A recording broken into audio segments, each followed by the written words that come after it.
Sam. How are you doing? Yeah, I'm not so bad. Yourself? Yeah, good, thank you. Obviously, looking back at some of your stats, you made 231 appearances for FC, our highest capped goalkeeper. You're the 5th all-time appearance maker for FC. many clean sheets, many memorable games, some of which we'll be talking through. He also picked up 13 yellow cards, 1 red, which we'll talk about briefly, and also a goal. Right. That came against Retford away. Do you remember much about it? I remember it was freezing cold and being very windy on the day. And I just remember wanting to just get good contact on it. I think Scott passed the ball back. I hit it, and the keeper made a little bit of a meal of it, but it went in. So a goal's a goal, isn't it? No, it was I can't remember it being a cold day. I mean, did you have any sympathy for him? Yeah, of course. You never want that to happen to yourself, do you? But obviously, I said sorry to him at the end of the game. It was a fluky goal, as they say. I think he got a lot of views on YouTube, I believe. Yeah, we'll work it out. But yeah, I know it's in the tens of thousands for sure.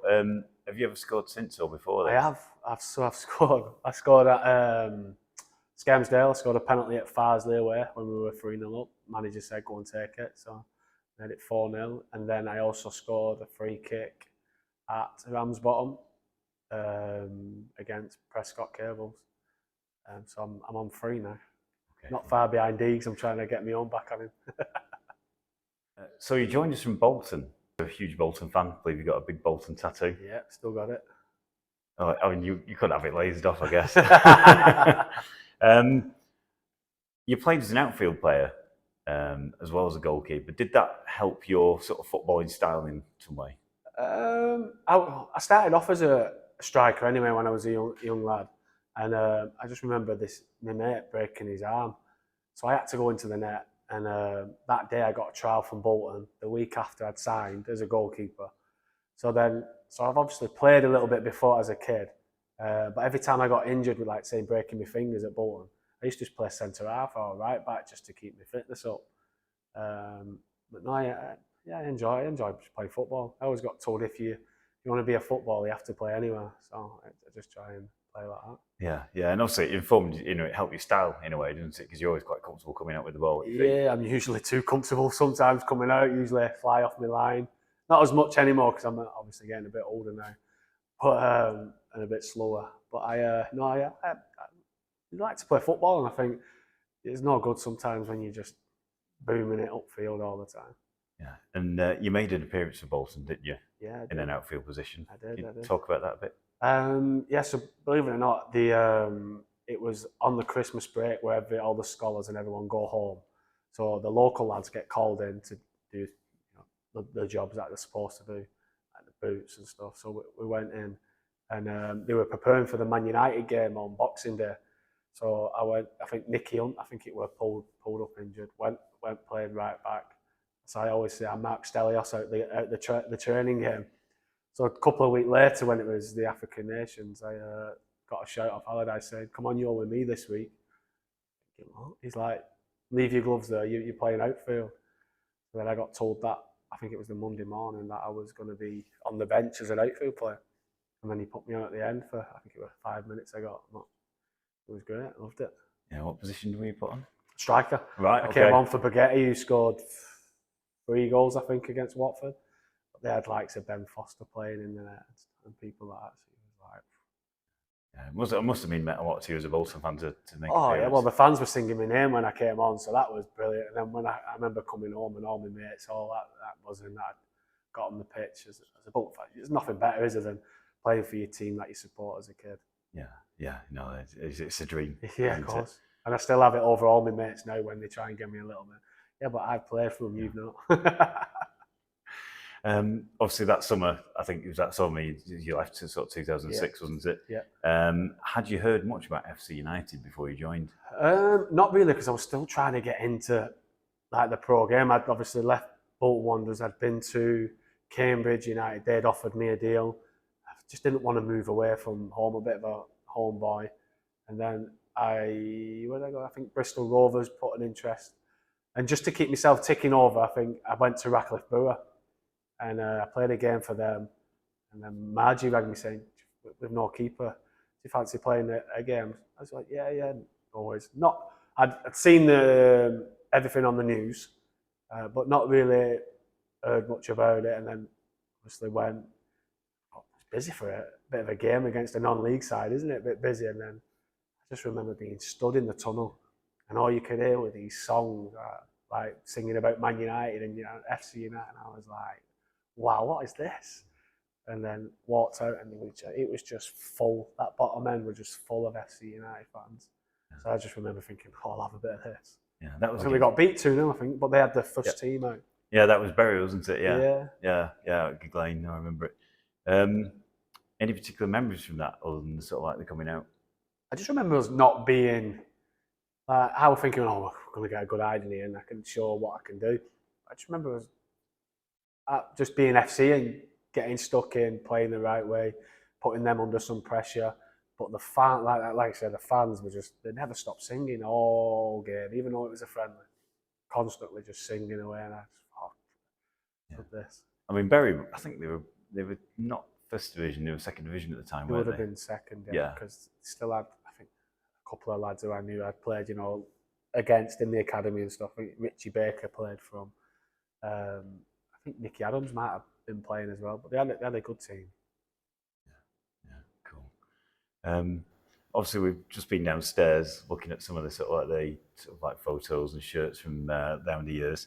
The first one you saw was your shirt. I did, yeah. And that shirt was the one that Ben Deegan famously wore when he saved the penalty at Gig Lane against Northwich Victoria, if memory serves me. You made him a bit of a cult hero. I mean, that video's been quite popular. Was it a red card?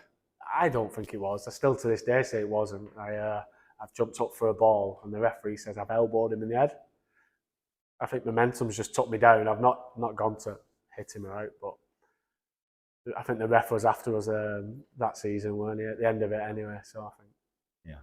And after, obviously, Ben saved it in the changing room after, was he telling you, is it easy being goalkeeper? He did say that he'd been learnt a lot off me, so I do take some credit.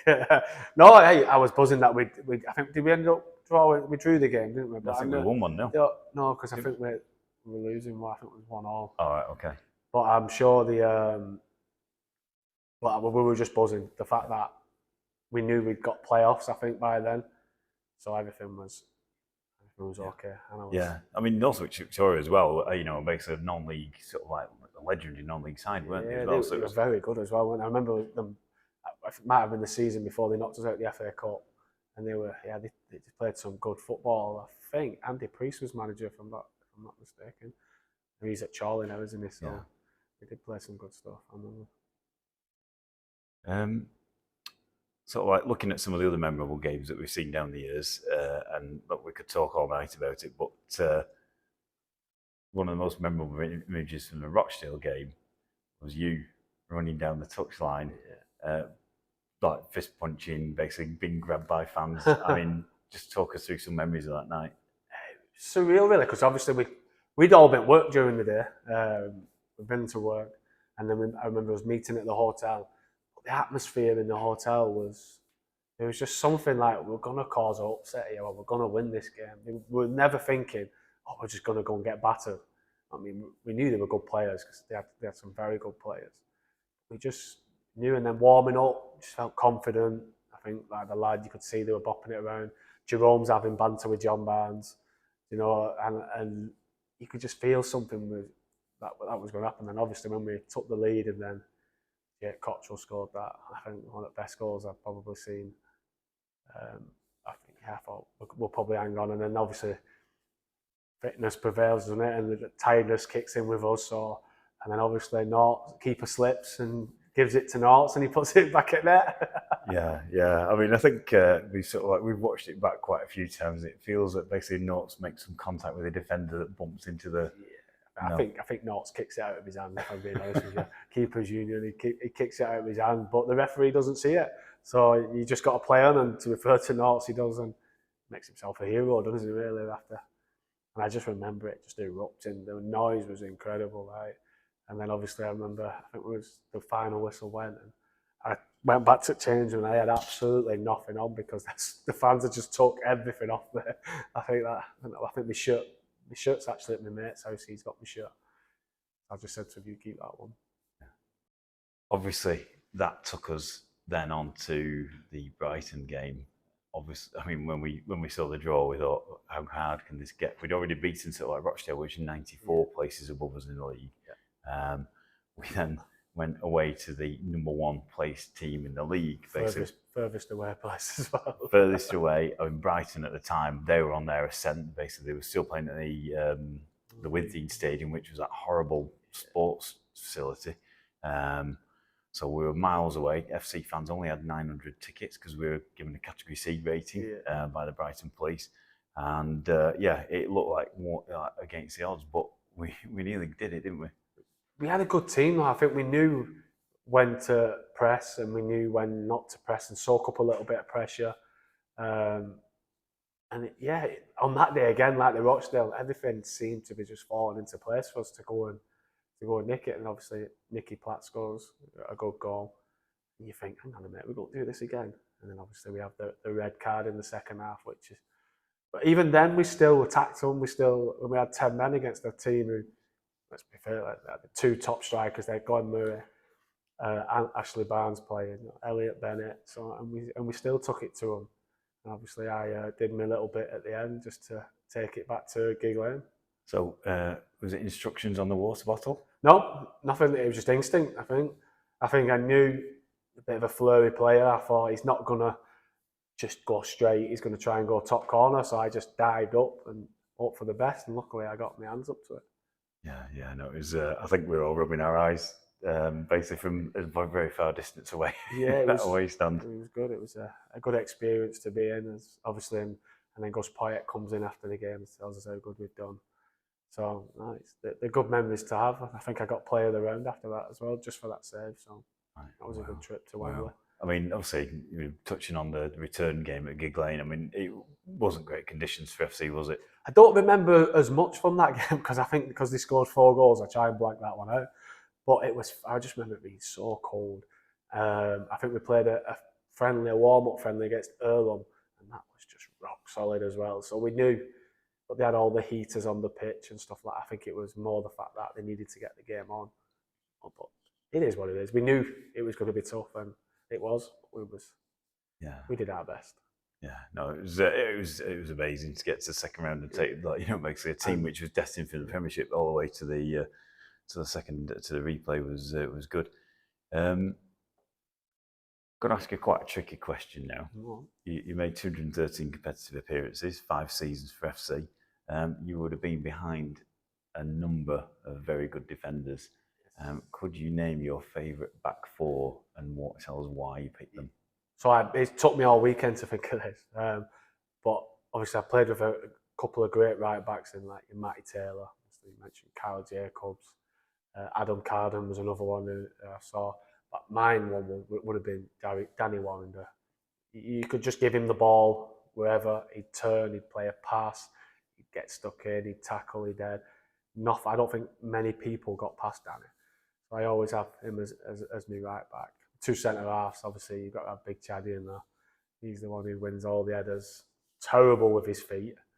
Can't pass a ball, but he can tackle, he can head. He used to head the ball like knee height rather than just kick it. He'd just dive and head at someone's feet. But yeah, I tell you what a captain and what a leader on the pitch. Especially for me because I was so young. He kind of put his arm around me and looked after me a lot. And then the other ones, obviously, Scott McManus, he was something else, that boy. No wonder he went on to go and play a lot higher. So calm. I know he got sent off at Brighton, but he was just so good. He could pass, play ahead, get tough if he needed it. He was very good. Left back, it's a tricky one. Obviously, we've had the likes of Alex Mortimer, who's very good. And then you have Ludo, who was very good. I was torn between, obviously, Nev and Jezza. I'd probably go with Jezza, as he's a club legend. And he was always good, Jerome, getting up and down, and that's what you want. You like. It was always good for me when I got the ball. I knew he was on his toes and he was going, so I could hit him on his feet sometimes. Okay, I mean, I'm sure you made a lot of people very happy, Yeah. and basically probably getting some messages of other people. They were all right, you know. It is what it is, though, because some people obviously who have played with me and played with other keepers do the same. So you can't please everybody. No. They'll have a spot on the bench. Yeah. Any other good memories from your time at FC? I mean, the trip to South Korea must have been amazing. Yeah, that was a trip of a lifetime to be. But I think Margie made me captain as well, so I had to go and do all the interviews. Not a clue what they were saying to me, but we were doing all the interviews, going to places that you think, wow, never. It was on the game was live streamed on the big telly in the city, so it was just like you walk out and fans they think you're Man United basically. Obviously, we're not. You know what I mean? We get there and it was something else, and the game was so fast, and it reminded me how when you play against FC, the raw that you get when they're attacking you, that's what they had that day, and it was good, and the kickoff was pretty funny from my view as well. Yeah. I mean, you were staying in we were saying the place you were staying in. You were playing in you staying in the same hotel that the South Korean national team stayed in, rather, weren't you? Yeah, it was like I say, everything was just top notch. They just treated us like royalty a little bit. They took us everywhere. Took us out for food. Wasn't that nice, but they took us out for food. They took us every night. There was something that we was doing, and mingling with the away team as well. We was doing a lot of that, and then obviously the game itself. Yeah, just anything we needed, they was there. Like, do you want someone to give you a massage? And next thing, 3 lads had come through the door, and next thing, all lads are on floor getting massage. It was great. And then obviously we went out after the game. That was brilliant. Walked into this nightclub, remember the nightclub, and everyone there with their phones. It was like these flashes. It was like, we're all going back to work next week. Yeah, I mean, no, it was brilliant. Yeah. Yeah. Saigon on the kickoff was the best thing I've ever seen. So they set off fireworks. The kickoff. Well, Sai thought we were being shot at, so he's on floor doing army crawl, and I'm laughing behind him. He's always no trial. I mean, I'm sure there's tons of stories from the pre-season trips anymore. Some of them you can't say, but no, the trip South Pauling, I remember that we're getting stuck there because of the volcanic ash and stuff like that. And brilliant. Klasnic scored an hat-trick past me. Do you know what I mean? I wasn't even bothered that he'd scored 3 because he was a Bolton player, ex-Bolton player, and we had like 55-year-olds running rings around everybody. You know what I mean? There's just some of the memories you get from being at a club like FC. You're never going to get them anywhere else. Yeah. I mean, obviously you did get promoted into the into National League North with Chorley. Yes. That season pipped FC by a point, wasn't it? Yeah. Obviously you were part of the team that basically got so close so many times. Yep. Any one of those stick in your mind and thought that was the one we should have won? Obviously the playoffs was for me was with Colwyn Bay. That was my last. I think that was my last competitive game. But not a lot of people know the story of it. So I lost my dad the day after the Colwyn Bay. So the night before the game, I was in the hospital with my dad, and then in the morning, and then obviously playing the game. And I remember just seeing fans sat on the hill because they didn't allow many in, did they? I remember them not letting many in. And then I think it was the last kick of the game. I think they come through, didn't they? And slotted it past. And it was like, oh, and you could just feel it on everybody's faces as well. That was the time when, if we're probably ever going to go up that way, was when. Yeah, we mentioned it when we were speaking to Jerome, basically not losing him and Notes in the game before to both to be suspended was crazy. Yeah, it was just, and I think there were silly red cards as well. I don't think they were. A tackle, you think, oh, that's a red. I think one was answering ref back and straight red. I was like, they weren't. Yeah, they were a bit silly. I think it's football, isn't it? I've seen a lot of red cards since. Yeah, I mean, you left. You left FC that season. Went to Skelmersdale, who Yes. you're back with now. Yep. Obviously, you clocked up your 100th appearance for them, didn't you? I did at the weekend. Didn't go as planned as we got beat, but Skem was a great club for me because I think I'd come away from playing at FC where you're playing, I think there were 4,000 some fans a week to 30, 40. I think I was still young. I was 25 when I left, 24. So I still needed a lot to learn, and Skem was brilliant for that for me to just go away, make my mistakes. It's not out there all the time like FC is, and just go and try and play a bit more football and learn. Yeah, I mean, I think a lot of fans. I mean, I know personally was gutted when you left. What was the reasoning behind that mainly? So I think it was obviously managers have their own opinions on players, don't they? And I think they brought Spenner in. I think they brought Spenner in, and I just looked at it and thought, I'm probably not going to play. He's a league keeper. He's going to do whatever he's got to do. So I'm going to go and play for some football. So obviously I had a chat with Margie, and that was just that. But I always held that against Margie after that. So my aim was always to come back and beat FC United. You know what I mean? As a person, not as I hate the club. It was the fact that I wanted to beat Margie and obviously win more trophies and that way. So I did. I came back to halt Margie, I would imagine, and winning the league. Yeah, well, I was going to say, I remember I think it's the first time you came back to gig with Chorley. Yeah. So basically you left, I think you did 2 seasons at Skelmersdale, didn't you? And then you went to Chorley and you came back to gig. And I remember it was 2-0. You were Chorley were 2-0 up, basically with about 10 minutes to go. And you were doing 10 men, didn't we? Yeah, and you were doing all sorts of that ball to stretch time. And I probably wasn't the only person going, oh, Sam I remember Ashton. it being 2-2, wasn't it? Did you not pull it back to 2-2? Finished 2-2, yeah, 2 goals in the last 5 minutes. And you had 10 men, didn't you? And I got Greg Daniels sent off, didn't you? Because I played, me and Greg met up at Ramsbottom, and we were talking about it. He said, how come you did that? I said, mate, we had 10 men. We needed to win it, because I think if you would have won then, you would have won the league. Yeah. So yeah, it was just a case of killing the game. And I think I've done that on a few occasions coming back, try killing the game. I think you learn with experience, I suppose. You've got to do what you got to do. It's not about the club. I love FC United. They were the first team that obviously when I came and I played. But at the day, I'm playing for another team, so you've just got to give your all for them. Yeah, I mean, when you did go up with Chorley, I mean, was there any sort of like unique characteristic that you saw in that side that made them win it? Oh, we were daft. Do you know what I mean? We was one. We was a team. A little bit like the FC teams that when we won the league at the early stages, we went up and we was a team, the Rochdale, the Brighton team.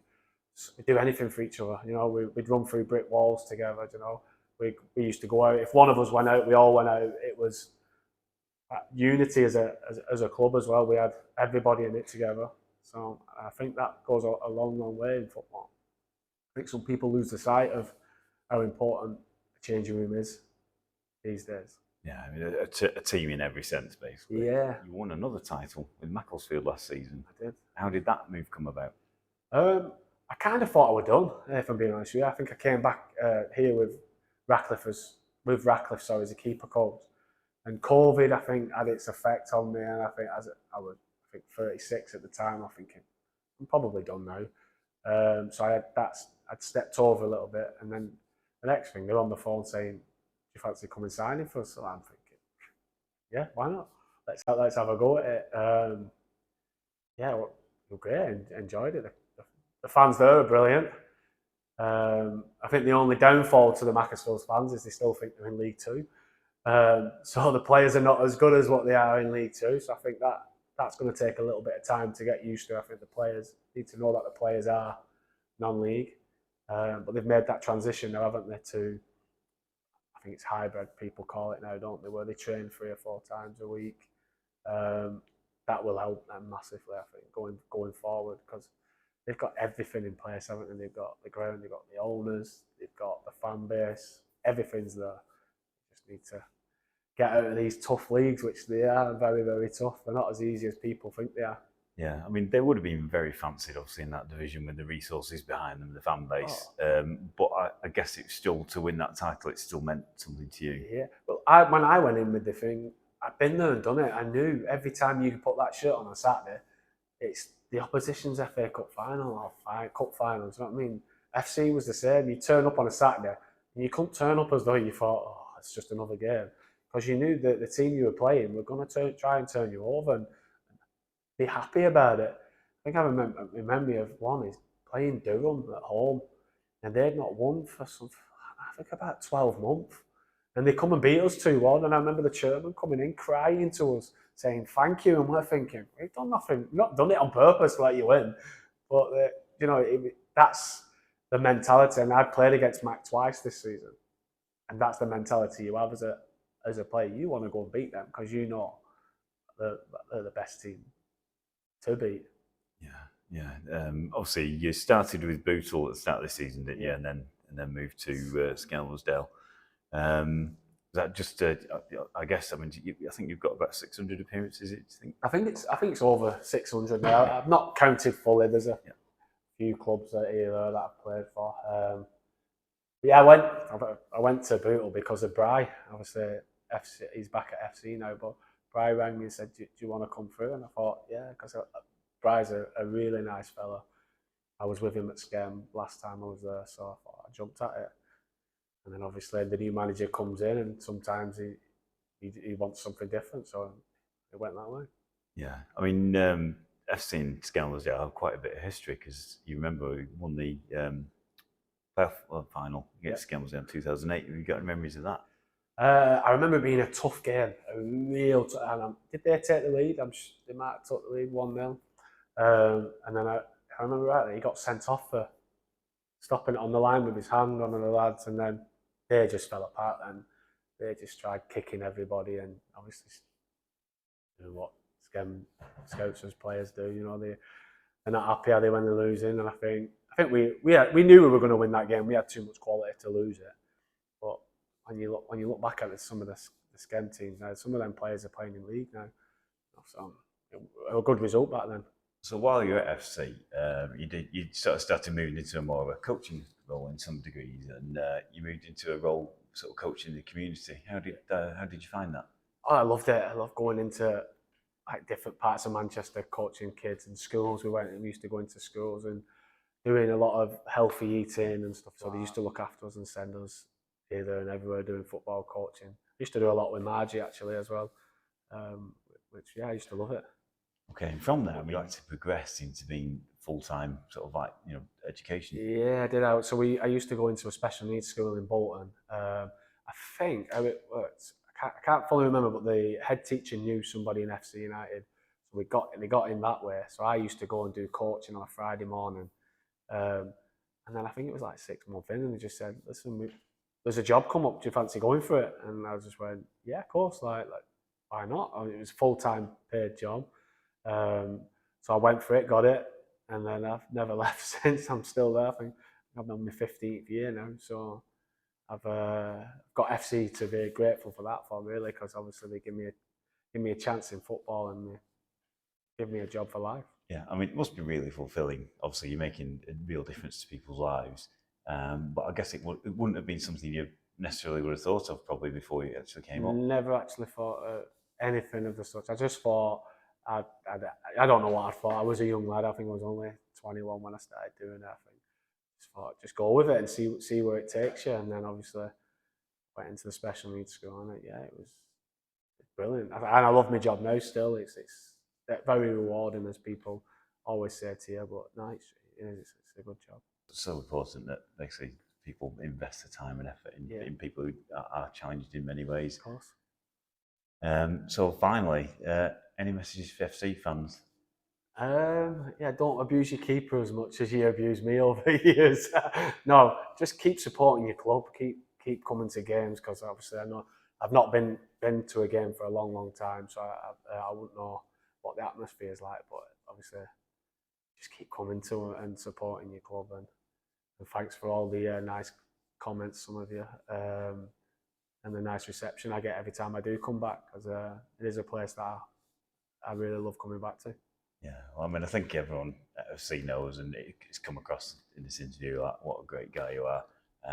So thank you for your service for FC, and hope you see you back at Border Spec many times in the future. Hopefully next year as a keeper coach. I'm joking. future.